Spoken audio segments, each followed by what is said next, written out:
dia, meu irmão, minha irmã. Que Deus abençoe sua vida rica e abundantemente. Que a graça do nosso bom Jesus, o amor de Deus e as doces consolações do Espírito Santo possam abundar sobre a sua vida, sobre a sua casa, sobre o seu lar. Louvamos ao Senhor por mais um domingo na presença dEle, para podermos bendizer o seu nome, para podermos engrandecer aquele que vive e reina eternamente, aquele que é Senhor sobre tudo e sobre todos, aquele que nos concede vida e existência nesse mundo. A Ele seja a honra, a glória e o louvor. Bom dia. Convide aí a pessoa que está ao seu lado para nós estarmos fazendo a leitura bíblica. Abra sua Bíblia, por favor, no livro de Salmos. Livro de Salmos, o Salmo de número 126. Diz assim o salmista: quando o Senhor trouxe os cativos de volta a Sião, foi como um sonho. Então a nossa boca encheu-se de riso, a nossa língua de cantos de alegria. Até nas outras nações se diziam: o Senhor fez coisas grandiosas por este povo. Sim, coisas grandiosas fez o Senhor por nós. Por isso estamos alegres. Senhor, restaura-nos, assim como enche o leito dos ribeiros no deserto. Aqueles que semeiam com alegria, com cantos de alegria colherão. Aquele que sai chorando enquanto lança semente, voltará com cantos de alegria, trazendo os seus feixes. Querido Deus e amado Pai, graças nós te damos, Senhor, por essa manhã, pelo privilégio, Pai, de estarmos juntos, Deus, muito embora distanciados, de podermos levantar as nossas mãos em nossas casas, ó Deus, de poder bendizer a Ti, de louvar o Teu nome, Senhor. Pai amado, pedimos, Pai, que o Senhor libere nessa manhã a nossa mente, o nosso coração, para nós oferecermos a Ti o nosso melhor louvor, a nossa melhor gratidão, ó Deus. Pai amado, que nós possamos de fato participar do culto ao Senhor. Abençoa, Deus, o louvor, a palavra, seja sobre nós. É o que nós te pedimos e agradecemos em nome de Jesus. Amém e amém. Vamos louvar ao Senhor. Vamos louvar ao Senhor nesta manhã. Digno és de glória o nosso Deus. Louvado seja o nome do Senhor. Digno é de glória e louvores. Levantamos nossas mãos, te adoramos, ó Senhor. Digno és de glória e louvores, levantamos nossas mãos, te adoramos, ó Senhor, porque grande és tu.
graças e louvores ao nosso Deus.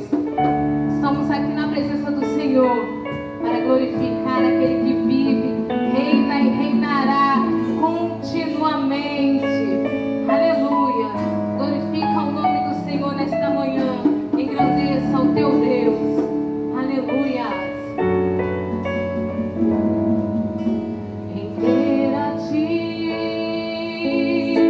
Adoração e derramar.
Deus e Pai, obrigado, Senhor, por essa manhã. Obrigado, Deus, pela vida de cada irmão e irmã. Te agradecemos, ó Deus, pelo privilégio que nós temos de um dia ter sido adotados pelo Senhor como filhos. De um dia, Deus, termos recebido o Senhor como Senhor das nossas vidas. Pai amado, oramos, ó Deus, pela vida de cada irmão, de cada pessoa, Senhor, que se conectou nessa manhã para participar desse culto. Oramos, Pai, pedindo para que a boa mão do Senhor seja sobre a família, sobre o marido, sobre a esposa, sobre os filhos, ó Deus, abençoando, guardando, livrando de todo mal. Ó Deus, nós te agradecemos por essa manhã, louvamos o teu nome por tudo, em nome de Jesus. Amém e amém. Meus irmãos, que Deus abençoe a sua vida nessa manhã. Se hoje é o seu dia, como nós temos falado, para você separar o momento de fazer a sua contribuição com o seu dízimo, com a sua oferta, gostaria que você fizesse durante esses momentos. Caso você vá fazer a transferência, o TED, depois, durante a semana, o depósito bancário, ou até mesmo trazer até a igreja para depositar no gasofilácio, que Deus abençoe a sua vida. Temos sido abençoados, temos honrado com os nossos compromissos durante esses dias aqui na igreja. Graças a Deus, nada tem nos faltado, desde o mais simples ao mais sofisticado, o Senhor tem abençoado. Também temos tido a oportunidade, como temos falado, de alcançar famílias, na ação social. Deus tem nos abençoado e, graças a Deus, fruto do seu envolvimento com a obra de Deus. Que Deus abençoe você rica e abundantemente. Bem, trago também um abraço, pastor Jorge, para a igreja. Se sinta abraçados virtualmente nesse momento pelo nosso pastor presidente. Temos aqui do lado as duas contas onde você pode abençoar a igreja com a sua fidelidade, tanto no Banco Bradesco como no Banco Itaú. Você pode fazer o seu depósito. Abra sua Bíblia, por gentileza, no livro de Romanos, capítulo 11. Romanos, capítulo 11. Hoje eu gostaria de compartilhar com os irmãos parte do texto de Romanos, capítulo 11. O tema da mensagem dessa manhã nós podemos intitular como o Deus seguro em um mundo inseguro. Romanos capítulo 11, versículos 33 ao versículo 36.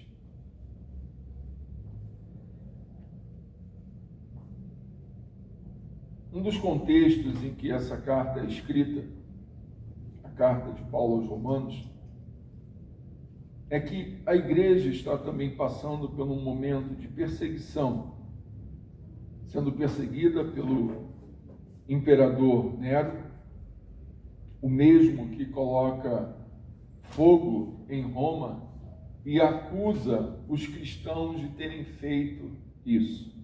Esse é um dos contextos em que essa carta também é escrita por Paulo. É um período em que ela se encontra sendo lida e antes escrita pelo apóstolo Paulo. Romanos capítulo 11, versículos 33 ao 36 diz assim: ó profundidade da riqueza, da sabedoria e do conhecimento de Deus! Quão insondáveis são os seus juízos e inescrutáveis os seus caminhos! Quem conheceu a mente do Senhor? Ou quem foi o seu conselheiro? Quem primeiro lhe deu para que ele recompense? Pois dele, por ele e para ele são todas as coisas. A ele seja a glória para sempre. Amém. Vamos orar? Querido Deus e amado Pai, nessa manhã, Senhor, nós oramos, pedindo que a boa palavra do Senhor encontre um bom terreno sobre a nossa mente, sobre o nosso coração. Oramos, ó Deus, para que nada roube de nós o privilégio de sermos abençoados pela Tua palavra nesse dia, de podermos ser direcionados, confortados, conduzidos e consolados por ela.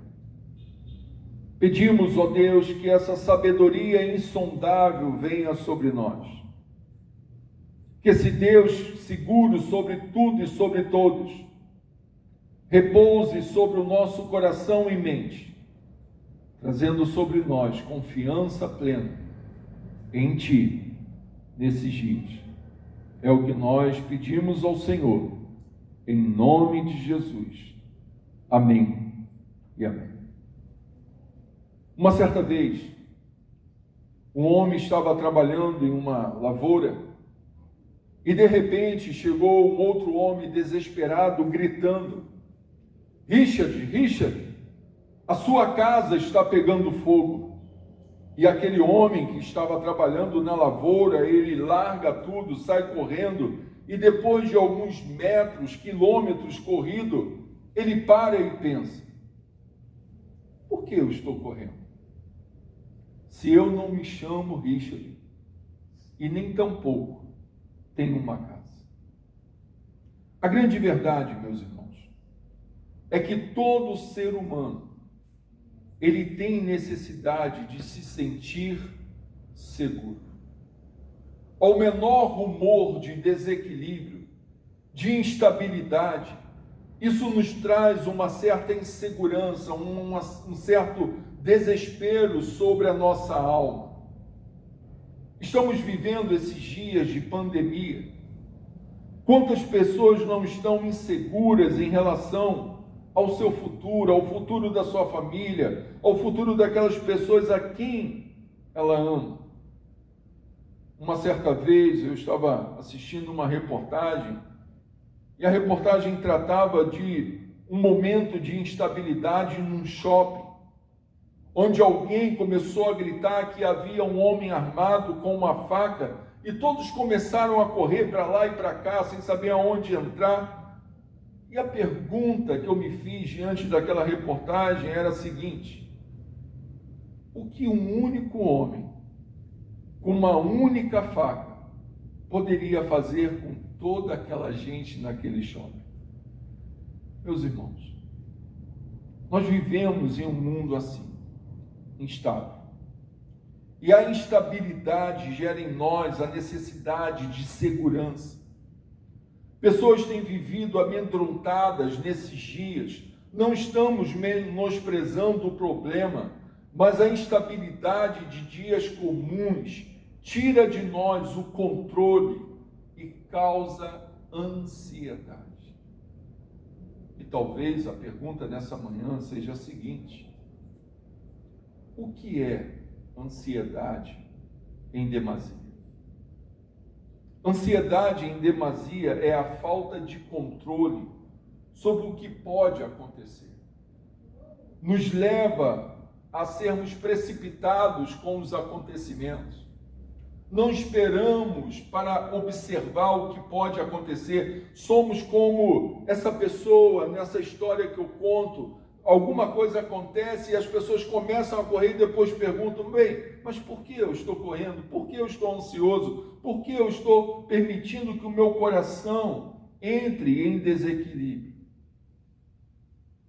Antigamente, sabíamos que se caso fôssemos acometidos por alguma virose, era só tomar alguns remédios e pronto. Você lembra? Talvez você tenha uma idade próxima da minha. Você lembra do Doril? Tomou o Doril, a dor sumiu. Antigamente nós tratávamos assim. Só que essa instabilidade que nós estamos vivendo, ela gera em nós também a sensação de sermos pessoas que estamos largados nesse mundo sem nenhum cuidado.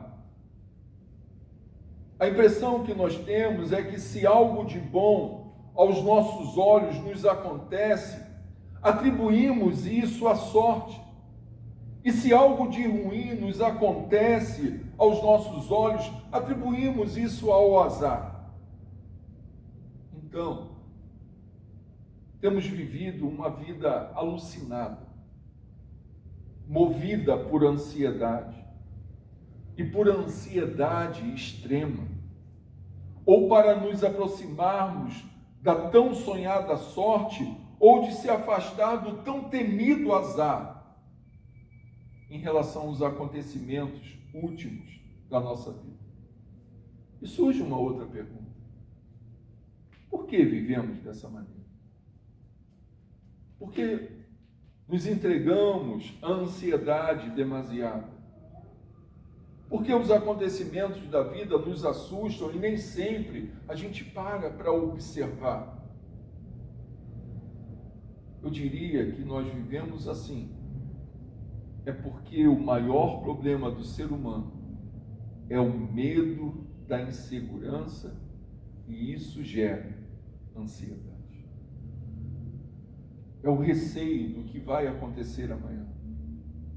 É o receio de nós não termos mais o controle da nossa vida em nossas mãos. E a grande verdade é que se eu vivo num mundo instável, em que nada é sustentável, porque o mundo é instável.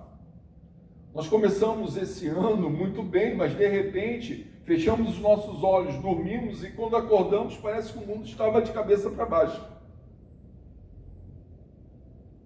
E certamente, quando nós vivemos num mundo assim, instável, em que nada é sustentável, e quando eu quero controlar, buscar segurança por mim mesmo, certamente viverei uma vida ansiosa. Mas se eu vivo neste mundo, dentro de uma compreensão que Paulo fala aos irmãos em Roma, mesmo ele vivendo em um período de instabilidade, como nós falamos, a igreja estava sendo perseguida pelo imperador louco chamado Nero, mas quando eu consigo perceber, olhar para as circunstâncias a partir de um modo de enxergar, a partir de um óculos usado chamado cristianismo, a gente começa a perceber que mesmo em meio às circunstâncias da vida, nós conseguimos enxergar os acontecimentos de uma forma diferente.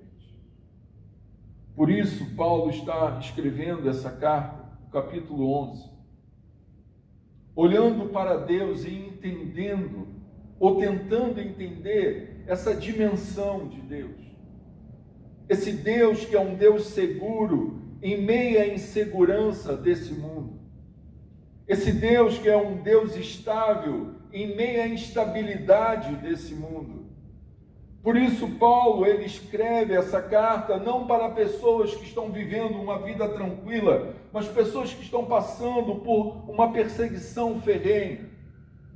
Ele escreve o versículo 33, dizendo no capítulo 11, ó profundidade da riqueza, da sabedoria, do conhecimento de Deus, quão insondáveis são os seus juízos e inescrutáveis os seus caminhos.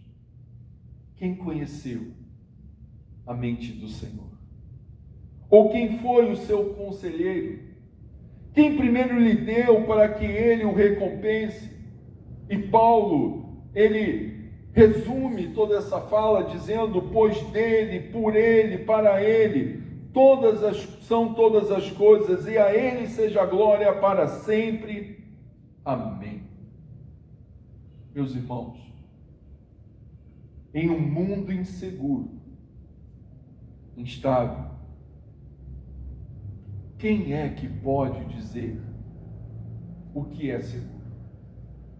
Em um mundo instável, o que é que pode nos trazer segurança nesse mundo?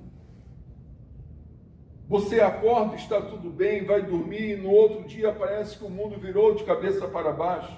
Uma pandemia e tudo para no mundo. Se nós não enxergarmos os acontecimentos deste mundo através de uma ótica cristã, nós viveremos, meus irmãos, ansiosos e inseguros.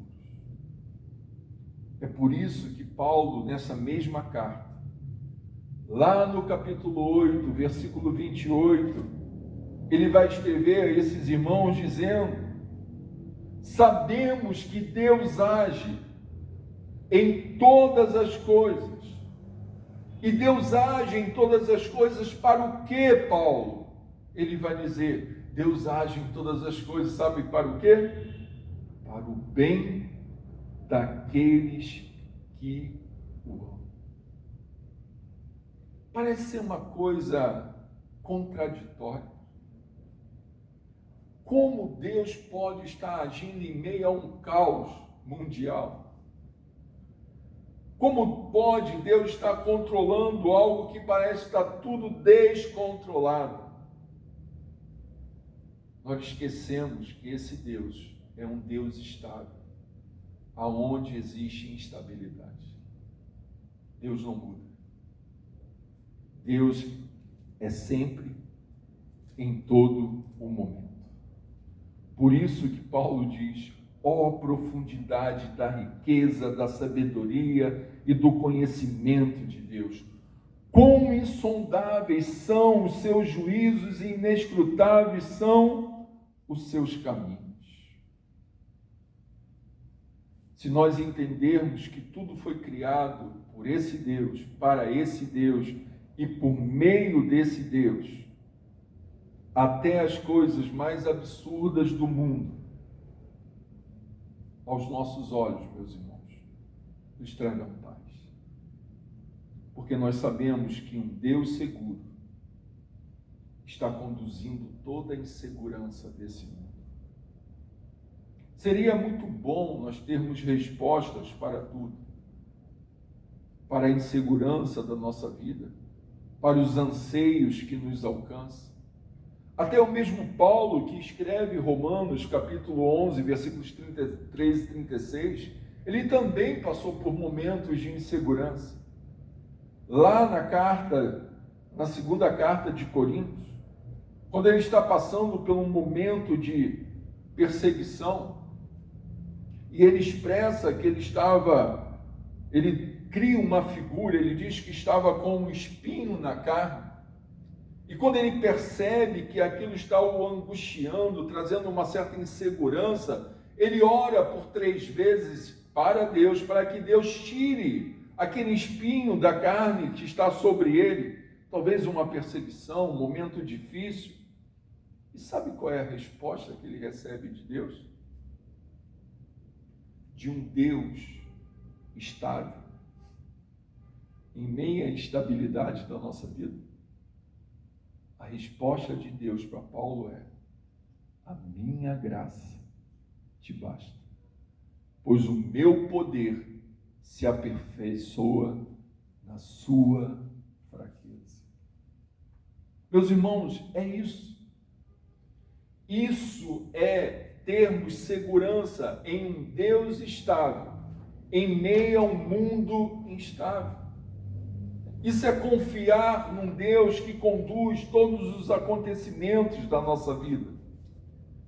A nossa única segurança nesses dias, meus irmãos, é saber que o mesmo Deus que criou e formou todas as coisas continua regendo e governando todas as coisas criadas por Ele. Como eu falei, se existe uma única segurança nesses dias, é saber que o mesmo Deus que criou e formou todas as coisas continua regendo e governando todas as coisas criadas por Ele. Você já parou para pensar nisso? E mais uma coisa, se existe alguma voz a nos dizer algo nesses dias, eu diria que podemos ouvir a voz do nosso Senhor Jesus, que nos diz lá em Mateus, capítulo 6, versículos 25 ao 32. Essa voz que nos diz algo sobre esse mundo instável, em que um Deus estável conduz todas as coisas. Se temos algo para ouvir, é isso que Jesus tem para nos dizer. Portanto, eu lhes digo, não se preocupe com a sua própria vida, quanto ao que há de comer ou beber, nem com o seu próprio corpo, quanto ao que há de vestir. Não é a vida mais importante que a comida, e o corpo mais importante que a roupa? Observem as aves dos céus. Não semeiam, nem colhem, nem armazenam em celeiros. Contudo, o Pai Celestial as alimenta. Não tem vocês muito mais valor do que eles? Quem de vocês, por mais que se preocupe, pode acrescentar uma hora que seja a sua vida? Porque vocês se preocupam com roupas? Vejam como crescem os lírios do campo, eles não trabalham nem tecem. Contudo, eu lhes digo que nem Salomão, em todo o seu esplendor, vestiu-se como um deles. Se Deus, que é um Deus estável, em meio ao mundo instável, se Deus veste assim a erva do campo, que hoje existe e amanhã é lançada ao fogo, não vestirá muito mais a vocês, homens de pequena fé? Portanto, não se preocupem dizendo que vamos comer, ou que vamos beber, ou que vamos vestir, pois os pagãos é que correm atrás dessas coisas. Mas o Pai Celestial, o Deus estável, em meio a um mundo instável, sabe que nós precisamos de todas essas coisas. Que Deus nos abençoe, rica e abundante.